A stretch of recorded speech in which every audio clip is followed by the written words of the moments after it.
Hello students, welcome to online classes of advance senior secondary school Mundal. अभी हम पढ़ने जा रहे हैं 11th क्लास में फिजिकल एजुकेशन। जैसे कि आपको स्क्रीन पर दिखाई दे रहा है, हम कर रहे हैं इसका सेकंड चैप्टर जो कि है स्वास्थ्य शिक्षा। इसके पिछले लेक्चरों में हमने परिभाषा, उद्देश्य और इसके कुछ सिद्धांत किए थे। आज हम स्वास्थ्य शिक्षा को प्रभावित करने वाले कारक पढ़ेंगे। तो मैं लिख देता हूं, स्वास्थ्य शिक्षा को प्रभावित करने वाले कारक। जैसा कि आपने जो पिछला चैप्टर था हमारा शारीरिक शिक्षा, उसमें भी हमने शारीरिक शिक्षा के विषय में कुछ कारक जो उसको प्रभावित करते हैं वो पढ़े थे।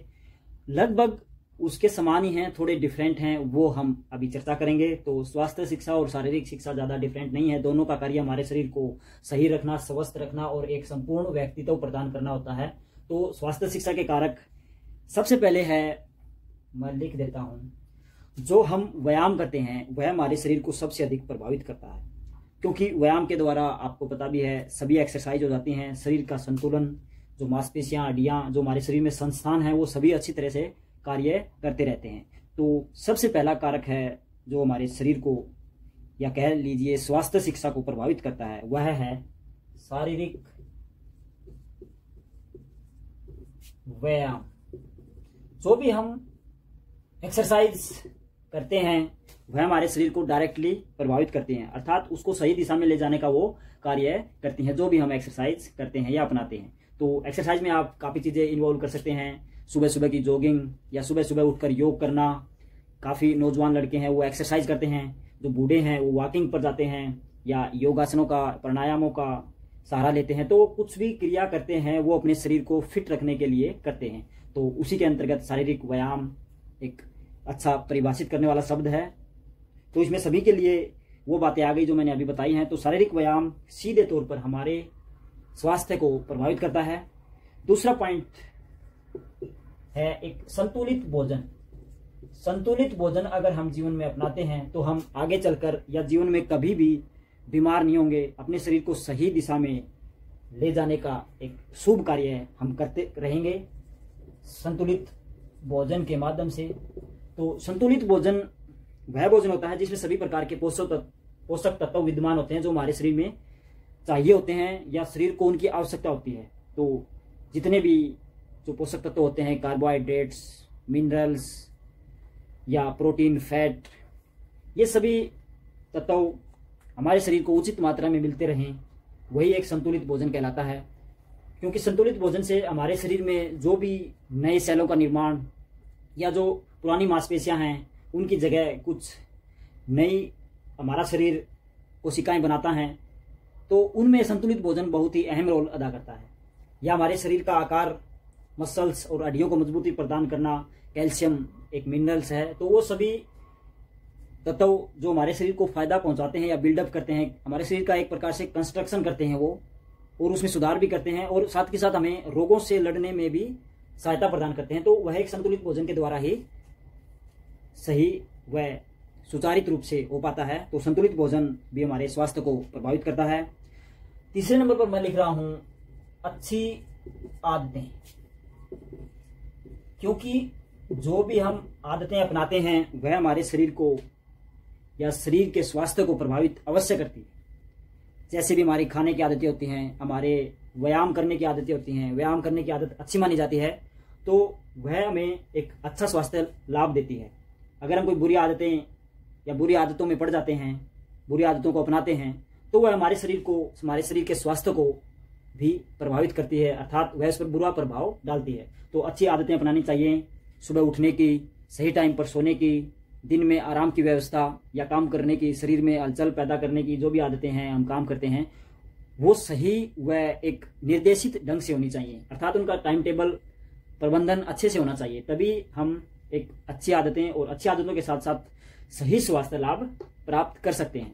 तो हमारी जो खाने की आदतें हैं, उठने बैठने की, पढ़ने की या लेटने की, यहाँ तक कि बैठने की भी आदतें हमें सही होनी चाहिए ताकि हमारा बॉडी पोस्चर है वह सही रहे और भविष्य में कोई भी हमें बोन हड्डियों से रिलेटेड कोई फॉल्ट ना आए, तो वह भी हमारी आदतों में शुमार है।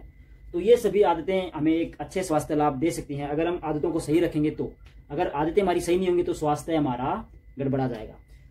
4 पॉइंट पर मैं लिख रहा हूं, जो भी हम व्यायाम करते हैं, दिन में कार्य करते हैं, उसके बाद हमें एक आराम की आवश्यकता होती है, एक नींद की आवश्यकता होती है। तो वो नींद का टाइम टेबल भी हमें अच्छे से बनाना पड़ता है अपने स्वास्थ्य को सही रखने के लिए। तो मैं लिख रहा हूं, उचित निद्रा, निद्रा का अर्थ नींद, उचित निद्रा तथा आराम। तो हमारे शरीर को कार्य करते करते थकान अनुभव होने लग जाती है। उस थकान को दूर करने के लिए हम नींद का या आराम की सहायता लेते हैं। तो ये भी हमारे शरीर को जरूरी हो जाता है जब हम कोई हैवी एक्सरसाइज या कोई भी अपनी कार्य से रिलेटेड क्रियाविधि करते हैं। तो उचित निद्रा और आराम हमें अवश्य ही अपने लाइफस्टाइल में अपनाने चाहिए। जो भी हम रोजमर्रा का टाइम टेबल बनाते हैं उसमें उचित आराम और उचित निद्रा का समावेश करना चाहिए, क्योंकि एक स्वस्थ व्यक्ति को कहा जाता है कि उसको कम से कम 8 घंटे नींद की आवश्यकता होती है। तो अगर हम नींद पूरी नहीं कर पाएंगे तो हमें काफ़ी रोग लग सकते हैं, आंखों के रोग, एक मेंटली प्रेशर बढ़ जाता है, सिर दुखने लग जाता है। तो और शरीर साथ के साथ अगर नींद पूरी नहीं ले पाएंगे तो शरीर में भी एक आलसपन या नींद की भावना सदैव रहती है। तो एक सही दिशा में हम चुस्त व फुर्तीले कार्य नहीं कर पाएंगे अगर उचित निद्रा हम नहीं ले रहे हैं। तो यह भी एक स्वास्थ्य को बनाए रखने में एक अहम रोल अदा करता है, उचित निद्रा और आराम। इसके साथ साथ मैं 5th पॉइंट लिख रहा हूं, हमारे आसपास का वातावरण या हमें भी व्यक्तिगत रूप से स्वच्छता अपनानी पड़ेगी, क्योंकि काफी सारे रोग अस्वच्छता के कारण हमें लग जाते हैं। तो मैं यहां पर लिख रहा हूं, व्यक्तिगत स्वच्छता। व्यक्तिगत स्वच्छता हमें कैसे रखनी है कि इसमें काफी सारी स्वच्छता के वे कारण आ जाते हैं जो हम अगर सही तरीके से न कर पाएंगे तो वह रोग लगने की संभावना बढ़ा देंगे। तो व्यक्तिगत स्वच्छता में हमें रोज स्नान करना चाहिए, अपने बालों की सफाई या अच्छे से तेल लगाकर उनको रखना चाहिए, शरीर की हफ्ते 2 हफ्ते में मालिश करनी चाहिए। एक्सरसाइज करते हैं तो उनके लिए ज़रूरी हो जाता है ताकि शरीर की जो नसें हैं, धमनियां हैं, शिराएं हैं, वो अच्छे से कार्य करती रहें। एक खिलाड़ी के लिए बहुत इंपॉर्टेंट है, कम से कम 7 दिन या 10 दिन में एक बार अवश्य वो मालिश करे।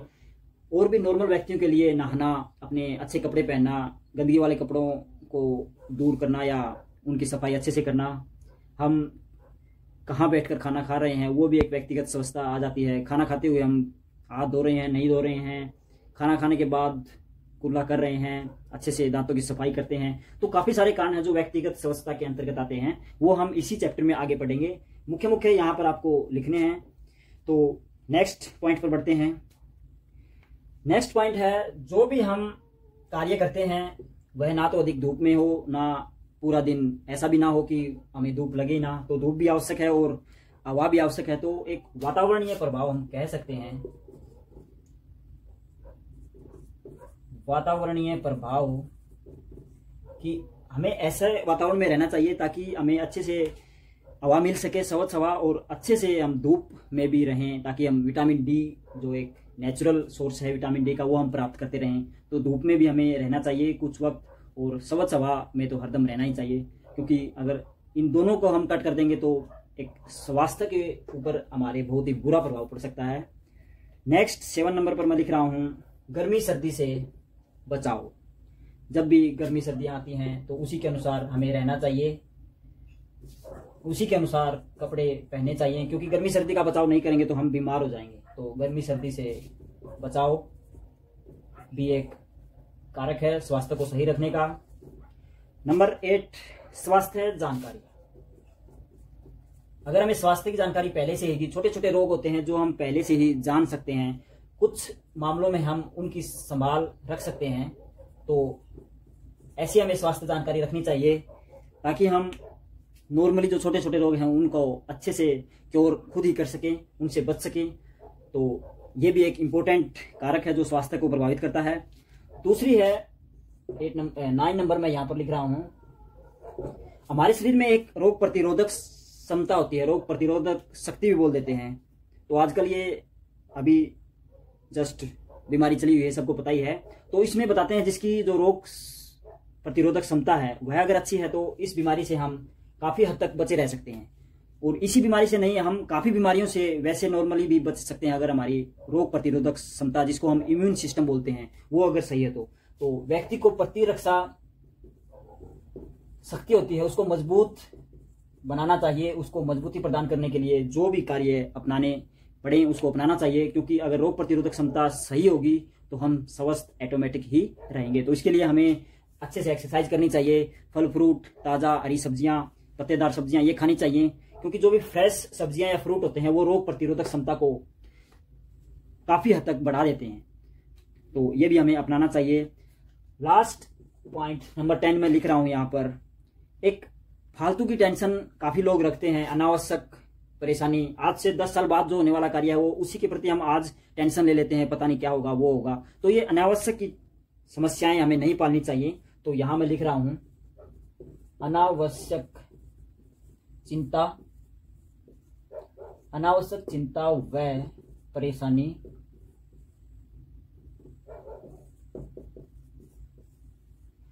ये एक ऐसी चीज है जो हम दिमागी तौर पर अनुभव करते हैं, मगर इसका प्रभाव हमारे पूरे शरीर पर पड़ता है। तो अनावश्यक चिंता व परेशानी हमें नहीं करनी चाहिए। जो होगा तब उसको देख लेंगे, लगभग ऐसा हमें सोचकर चलना चाहिए।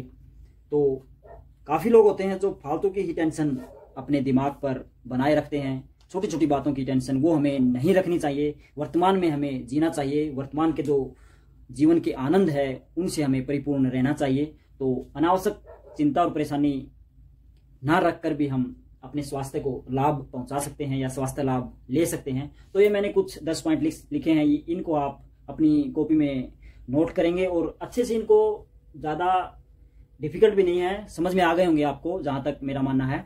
तो ये आप अच्छे से देखें। अगर इनके अलावा भी आपके दिमाग में कोई कारक स्वास्थ्य को सही रखने का या स्वास्थ्य को जो प्रभावित करता है वो आता है तो आप अवश्य उसको नोट करें अपनी नोटबुक में। तो आज के लिए इतना ही। इसको अच्छे से वीडियो को देखें और समझें। Thank you.